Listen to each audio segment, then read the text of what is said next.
Livre de Tobie, chapitre 8.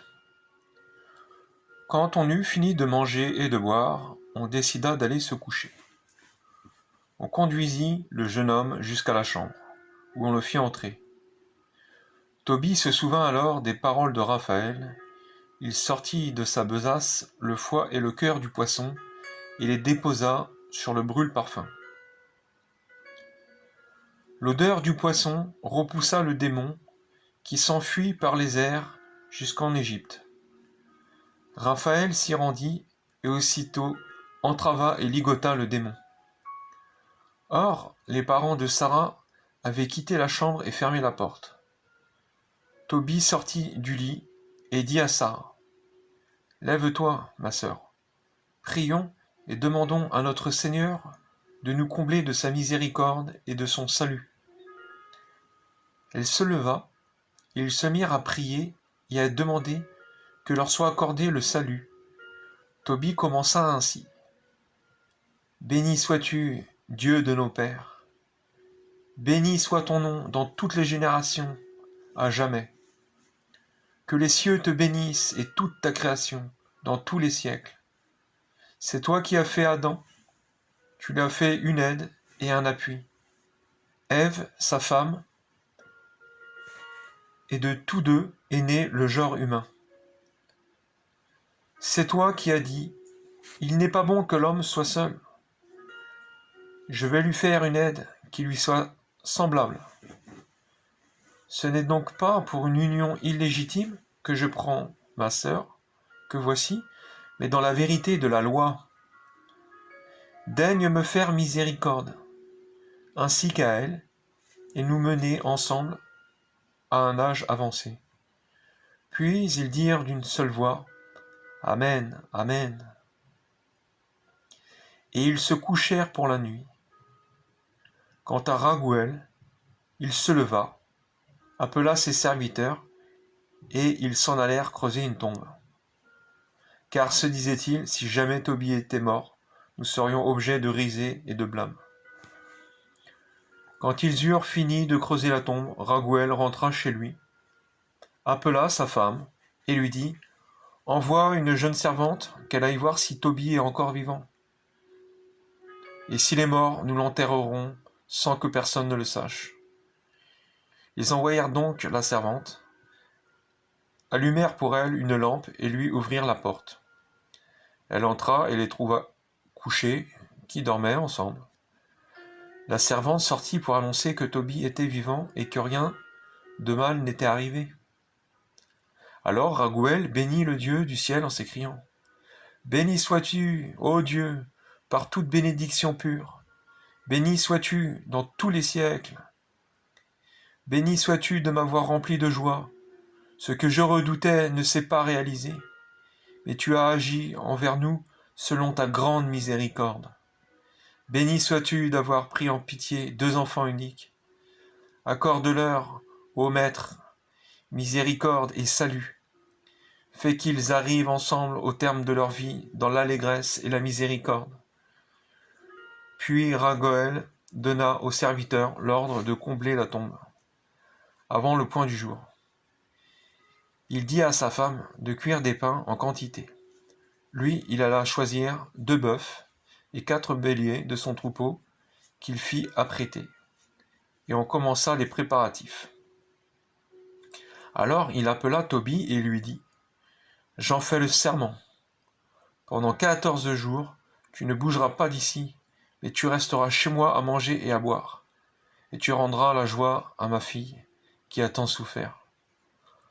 Reçois dès aujourd'hui la moitié de mes biens, puis tu retourneras en bonne santé chez ton père. Quant au reste de ma fortune, elle vous reviendra après ma mort et celle de ma femme. Confiance, mon enfant, je suis ton père, et Edna est ta mère. Nous sommes auprès de toi et de ta sœur. Nous le sommes dès maintenant et pour toujours. Confiance, mon enfant. »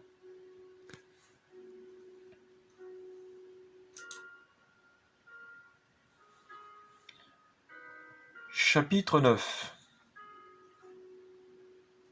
Tobie appela Raphaël et lui dit : « Azarias, mon frère, Prends avec toi 4 serviteurs et 2 chameaux. Va trouver Gabaël à Raguès. Donne-lui le reçu, prends l'argent et amène Gabaël avec toi pour mes noces. Tu sais que mon père compte les jours, et si j'ai un seul jour de retard, je lui causerai beaucoup de peine. Tu connais aussi le serment qu'a fait Raguel. Je ne puis aller à l'encontre de son serment. Raphaël partit donc à Raguès de Médie avec 4 serviteurs et 2 chameaux, et ils s'arrêtèrent pour la nuit chez Gabaël. Raphaël lui remit le reçu et lui apprit que Tobie, fils de Tobit, avait pris femme et l'invitait à son mariage. Gabaël alla chercher les sacoches munies de leurs seaux, les compta devant Raphaël et les chargèrent sur les chameaux. Ils partirent ensemble de bon matin pour aller aux noces. Arrivés chez Raguel, ils trouvèrent Tobie à table. Celui-ci se leva d'un bond et salua Gabaël, qui se mit à pleurer et qui le bénit en disant : « Fils d'un homme de bien, juste et généreux, tu es toi-même un homme de bien. Que le Seigneur du ciel te bénisse, toi et ta femme, ainsi que ton père et la mère de ta femme. Que Dieu soit béni pour m'avoir donné de voir Tobit, mon cousin germain, dans un autre lui-même. »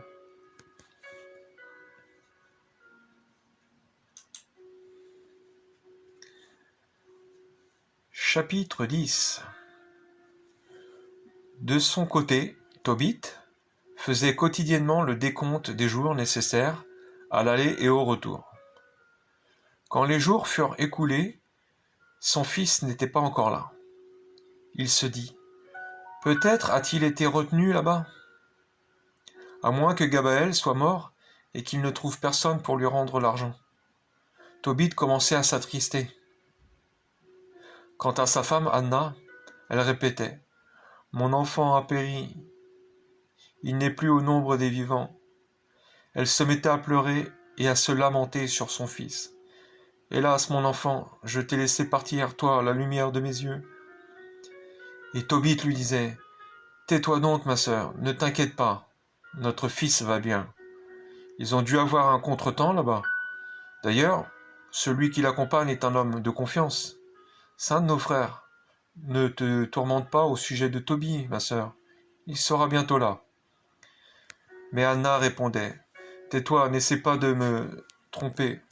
Mon enfant a péri. » Et chaque jour, elle se précipitait pour surveiller elle-même la route par laquelle son fils était parti, car elle ne se fiait plus à personne. Après le coucher de soleil, elle rentrait pour se lamenter et pleurer toute la nuit sans trouver le sommeil. Au bout des 14 jours de noces que Raguel avait juré de faire pour sa fille, Tobie alla le retrouver et lui dit : « Laisse-moi partir, car je sais que mon père et ma mère ne croient plus me revoir. Je t'en prie, père, laisse-moi partir, et je rentrerai chez mon père. Je t'ai déjà décrit dans quel état je l'ai laissé. »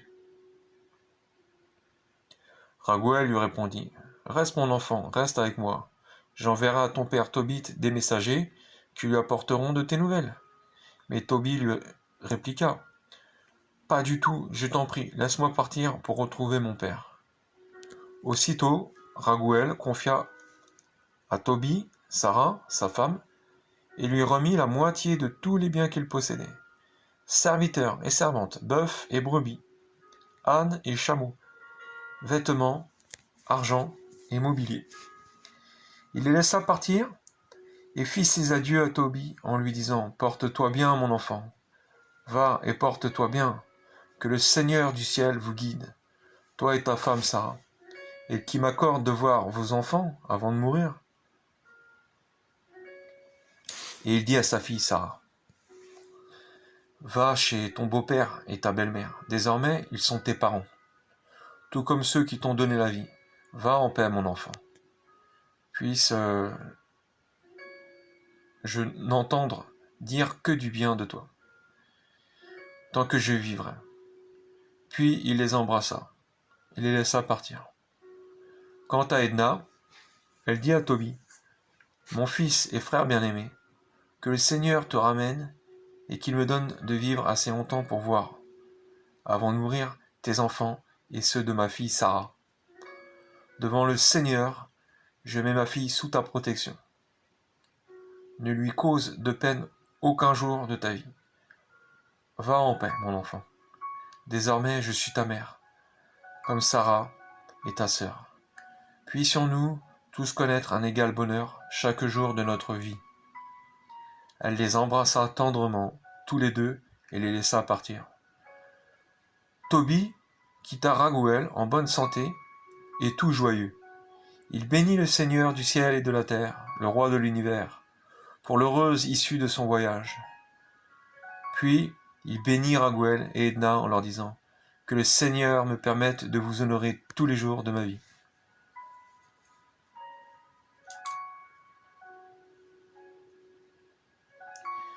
Chapitre 11. Comme il s'approchait de Cassérine, qui se trouve en face de Ninive, Raphaël dit à Tobie, « Tu sais dans quel état nous avons laissé ton père ? Prenons de l'avance sur ta femme et allons préparer la maison, avant que les autres n'arrivent. » Ils partirent donc tous deux ensemble. Raphaël dit, « Prends avec toi le fiel du poisson. » Et le chien les suivait. Or, Anna était assise à l'entrée de la cour et surveillait la route par laquelle son fils était parti. Elle le reconnut qui arrivait et cria à Tobit, « Voici ton fils qui revient, et aussi son compagnon de voyage. » Raphaël dit à Tobie, « Avant que celui-ci ne s'approche de son père, j'ai la certitude que ses yeux vont s'ouvrir. Étale sur eux le fiel du poisson, le remède provoquera la contraction des yeux et en détachera le voile blanchâtre. Ton père retrouvera la vue et verra la lumière. » Anna courut se jeter au cou de son fils et lui dit, « Je te revois, mon enfant, à présent je peux mourir. » Et elle se mit à pleurer. Quant à Tobie, il se leva et franchit l'entrée de la cour en trébuchant. Tobie alla vers lui, le fiel du poisson à la main. Il lui souffla dans les yeux, le saisit et lui dit, « Confiance, père. » Puis il lui appliqua le remède et en rajouta. Ensuite, de ses deux mains, il lui retira les pellicules en partant du coin des yeux. Tobit se jeta alors au cou de son fils et lui dit en pleurant, « Je te revois, mon enfant, toi, la lumière de mes yeux. » Et il ajouta, « Béni soit Dieu, béni soit son grand nom, béni soient tous ses saints anges. Que son grand nom soit sur nous. Bénis soient tous les anges pour tous les siècles. Car Dieu m'avait frappé, mais voici que je revois mon fils Tobie. » Tobie entra dans la maison, tout joyeux, et bénissant Dieu à pleine voix. Il raconta à son père qu'il avait fait un bon voyage, qu'il rapportait l'argent, et comment il avait épousé Sarah, la fille de Raguel. « La voilà qui arrive, ajouta-t-il. Elle est aux portes de Ninive. » Tobit partit à la rencontre de sa belle-fille, aux portes de Ninive. Il était tout joyeux et bénissait Dieu. En le voyant marcher d'un pas ferme et traverser la ville, sans que personne le conduise par la main, les habitants furent émerveillés, et Tobit proclamait que Dieu l'avait pris en pitié et lui avait rouvert les yeux. Quand il arriva près de Sarah, la femme de son fils Tobie, il la bénit en disant, « Sois la bienvenue, ma fille. Béni soit ton Dieu de t'avoir menée vers nous. Béni soit ton père. Béni soit mon fils Tobie, et béni sois-tu, ma fille. Sois la bienvenue dans ta maison. Sois comblée de bénédictions et de joie. Entre, ma fille. » Ce jour-là fut un jour de joie pour tous les Juifs qui habitaient Ninive. Alors arrivèrent tout joyeux chez Tobit ses neveux, Aïkar et Nabad.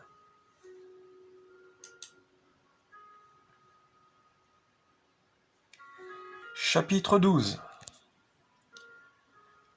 Quand les noces furent achevées, Tobit appela son fils Tobie et lui dit : « Mon enfant, pense à donner son salaire à ton compagnon de voyage et ajoute un supplément. » Tobie lui répondit : « Père, quelle somme vais-je lui donner comme salaire ? Même si je lui donnais la moitié des biens qu'il a rapportés avec moi, je n'y perdrais pas. Il m'a ramené ici en bonne santé. Il a guéri ma femme. Il a rapporté l'argent avec moi, et il t'a guéri. Quelle somme vais-je donc lui donner comme salaire ? »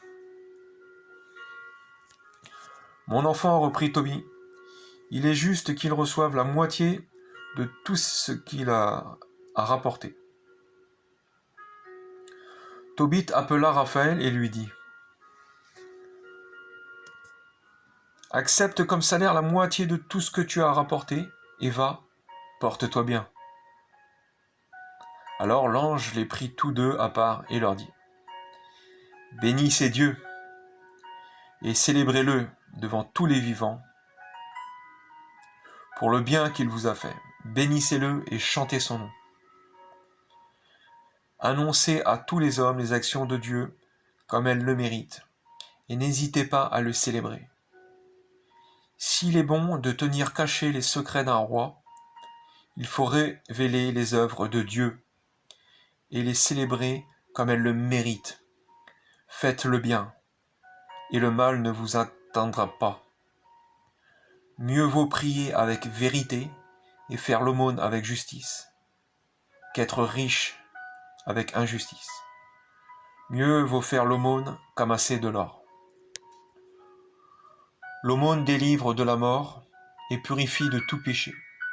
Ceux qui font l'aumône seront rassasiés de vie, tandis que le pécheur et l'homme injuste sont leurs propres ennemis. Je veux vous révéler toute la vérité, sans rien vous cacher. Je viens vous dire que, s'il est bon de tenir cachés les secrets d'un roi, il faut révéler les œuvres de Dieu comme elles le méritent. Eh bien, quand tu priais en même temps que Sarah, c'était moi qui présentais votre prière devant la gloire de Dieu, pour qu'il la garde en mémoire, et je faisais de même lorsque tu enterrais les morts.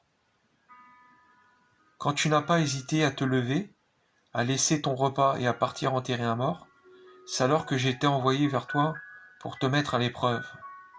Mais Dieu m'a aussi envoyé pour te guérir, ainsi que Sarah, ta belle-fille. Moi, je suis Raphaël, l'un des 7 anges qui se tiennent ou se présentent devant la gloire du Seigneur. Les 2 hommes furent alors bouleversés, et ils tombèrent face contre terre, saisis de crainte. Mais Raphaël leur dit : « Ne craignez pas, la paix soit avec vous, bénissez Dieu à jamais. Tant que je me suis trouvé avec vous, je n'y étais point par un effet de ma bienveillance, mais par la volonté de Dieu.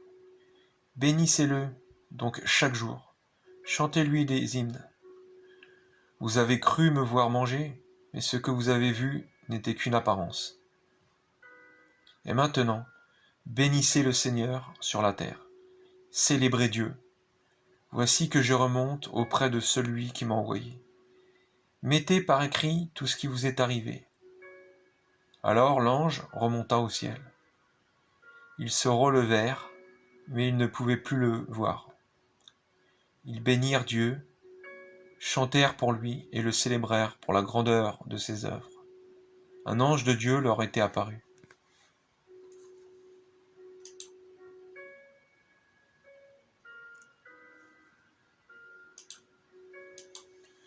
Chapitre 13.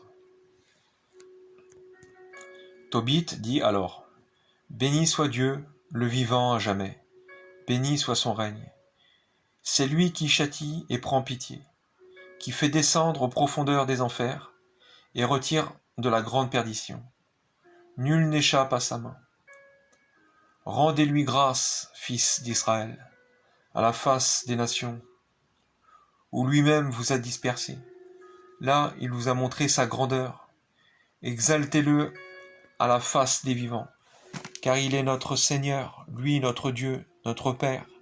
Il est Dieu pour les siècles et des siècles. Il vous frappera pour vos péchés, mais il vous prendra tous en pitié. Il vous rassemblera de toutes les nations où vous avez été disséminés.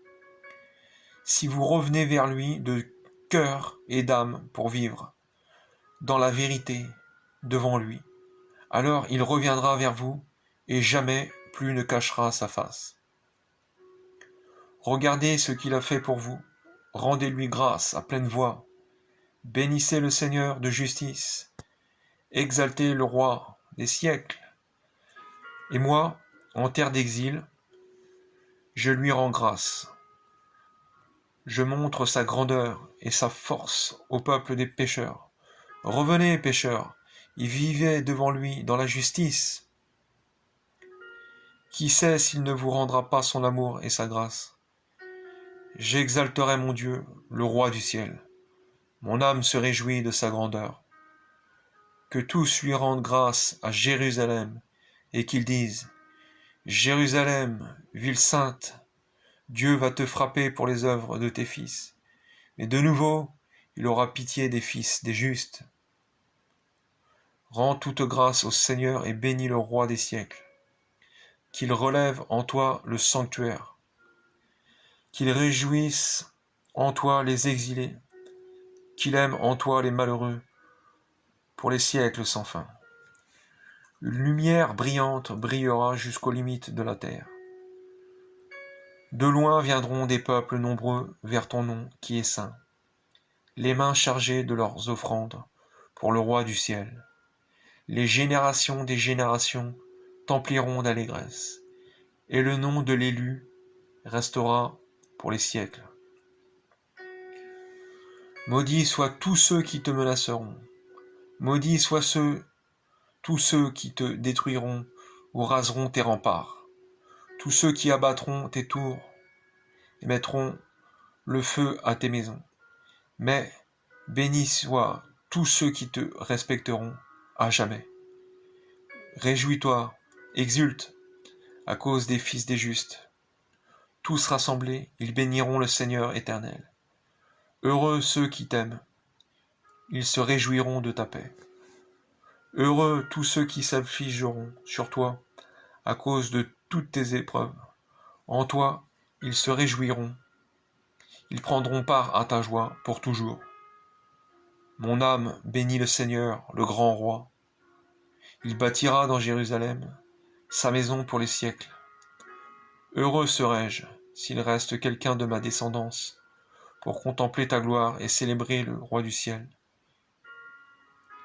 Les portes de Jérusalem seront d'émeraude et de saphir, ses murs de pierres précieuses.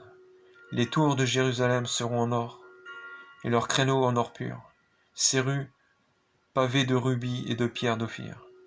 Ses portes retentiront de chants de joie, et ses demeures diront: Alléluia, béni soit le Dieu d'Israël. Que les bénis de Dieu bénissent le nom très saint pour les siècles et à jamais.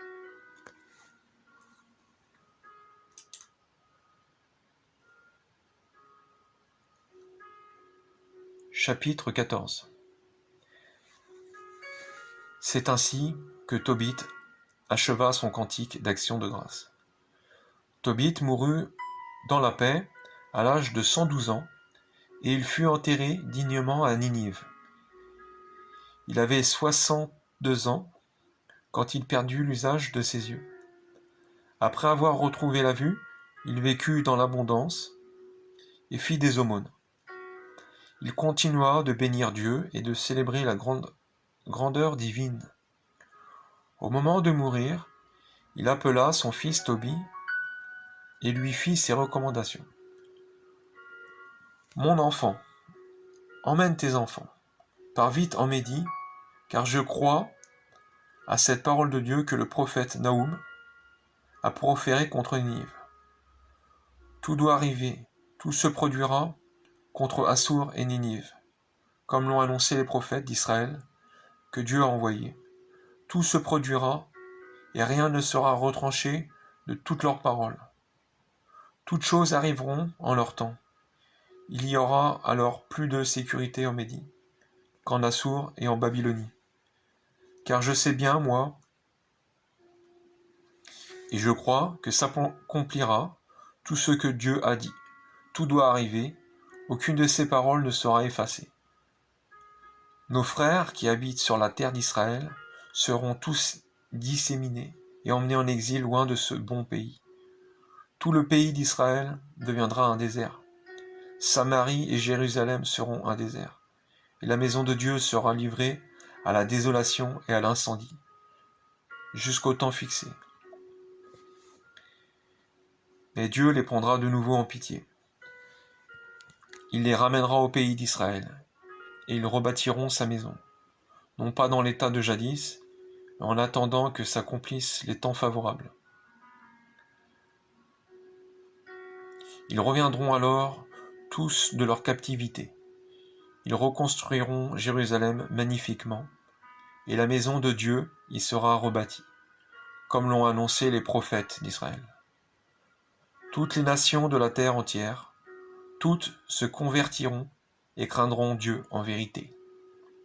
Tous abandonneront leurs idoles, qui les trompaient et les menaient à l'erreur, et dans la justice ils béniront le Dieu des siècles. Tous les fils d'Israël seront sauvés en ces jours-là, pour s'être souvenus de Dieu en vérité. Ils se rassembleront, ils viendront à Jérusalem, et habiteront pour toujours en sécurité dans la terre d'Abraham, qui leur sera donnée. Ceux qui aiment Dieu en vérité se réjouiront. Ceux qui commettent le péché et l'injustice disparaîtront de toute la terre. Et maintenant, mes enfants, je vous donne ce commandement. Servez Dieu en vérité, faites ce qui lui plaît. Ordonnez à vos enfants de pratiquer la justice et l'aumône, afin qu'ils se souviennent de Dieu et qu'en tout temps ils bénissent son nom en vérité et de toute leur force. Quant à toi, mon enfant, quitte Ninive, ne reste pas ici. Dès que tu auras enterré ta mère auprès de moi, ne reste pas un jour de plus dans cette contrée. Car je le vois, il y a ici beaucoup d'injustice, et les impostures se multiplient, sans que personne n'en ait honte. Mon enfant, considère comment Nadab a traité Aïkar, qu'il avait élevé. N'a-t-il pas voulu le précipiter en terre, tout vivant? Mais Dieu lui a jeté son infamie au visage. Aïkar est ressorti à la lumière, tandis que Nadab s'enfonçait dans les ténèbres éternelles, pour avoir tenté de tuer Aïkar. À cause de ses aumônes, Aïkar a échappé au piège mortel que Nadab lui avait tendu. Nadab y tomba lui-même et y trouva la mort. Ainsi donc, mes enfants, voyez ce que produit l'aumône. Voyez aussi ce que produit l'injustice. Elle conduit à la mort. Mais voici que le souffle m'abandonne. On déposa alors Tobit sur un lit. Il mourut, et on l'enterra dignement. À la mort de sa mère, Tobie l'enterra près de son père. Puis il partit pour la Médie avec sa femme et s'établit à Ecbatane chez son beau-père Raguel. Il prit grand soin de ses beaux-parents dans leur vieillesse et il les enterra à Ecbatane de Médie. Il hérita alors du patrimoine de son beau-père comme de celui de Tobit son père. Il mourut, respecté de tous, à l'âge de 117 ans. Avant de mourir, il apprit la ruine de Ninive et il vit ses habitants arriver en Médie. Déporté par Xaxar, roi de Médie, Tobie bénit Dieu pour tout ce qu'il avait fait aux gens de Ninive et d'Assur. Avant sa mort, il se réjouit du sort de Ninive et il bénit le Seigneur Dieu pour les siècles et des siècles.